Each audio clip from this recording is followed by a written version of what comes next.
ঐশীর আর আমার এটা হচ্ছে প্রথম একসাথে বার্থডে সেলিব্রেশন করা। তো আমি গতকাল রাতে তাকে সারপ্রাইজ দিয়েছিলাম।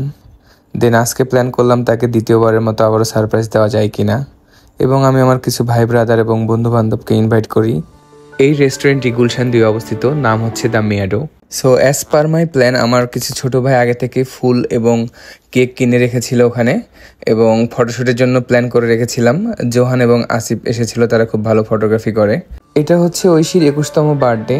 সো ঐশীর যেহেতু বার্থডে, তাই তার একটু ফটোশ্যুটের পরিমাণটা বেশি ছিল। আমি চুপচাপ বসেছিলাম, দেখতেছিলাম তার ফটোশ্যুট, এবং সে সিন্ড্রেলা, রূপাঞ্জল, বারবি থেকে শুরু করে যতগুলো ভালো ভালো পোজ দেওয়া যায় কল্পকাহিনীর নায়িকাদের মতো সবগুলো সম্পন্ন করে।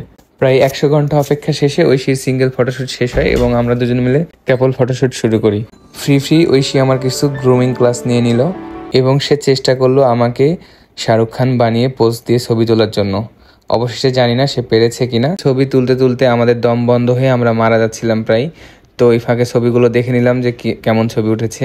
এর মাঝে আমার best friend Shakila Parvin gift নিয়ে হাজির ঐশীকে বার্থডে উইশ করার জন্য। দেন আমরা বেশ কিছুক্ষণ আড্ডা এবং খোঁজ গল্প করলাম। তারপরে দেখি আমাদের শ্রদ্ধেয় বড় আপু তানিয়া আপু, উনিও চলে এসেছেন তার জন্য গিফট নিয়ে। এরপর আমরা আরও কিছু ছবি তুলি এবং আমাদের ডিনার সম্পন্ন করি। একটা কথা বলে রাখি, এদের প্রেজেন্টেশন এবং ফুড কোয়ালিটি খুবই ভালো, কিন্তু প্রাইস অনেক এক্সপেন্সিভ। তবে ইন্টেরিয়র খুব ভালো, যার ফলে আমাদের ছবিগুলো খুব ভালো আসতেছিল।